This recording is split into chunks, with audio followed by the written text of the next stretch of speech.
অধিকার থেকে আমরা এক বিন্দু মাত্র দূরে সরে যাব না, বরং আমাদের অধিকার আমরা আদায় করে নেব ইনশাআল্লাহ। বাংলায় উপস্থিতি দলে দলে এই মঞ্চে সবাই উপস্থিত হয়ে যান। আমাদের ন্যায্য অধিকার থেকে আমরা বঞ্চিত হতে চাই না। আমাদের ন্যায্য অধিকার আমরা পেয়ে নিতে চাই, আমরা বুঝে নিতে চাই। আমাদের অধিকার আমরা নিবই ইনশাআল্লাহ। আমাদেরকে কোনো ভয় প্রতিদিকে লাভ নেই। আমরা কারো রক্ত চক্ষুকে ভয় করি না।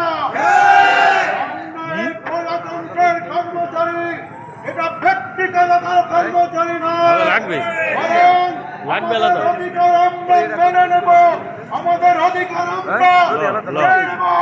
আমাদের অধিকার থেকে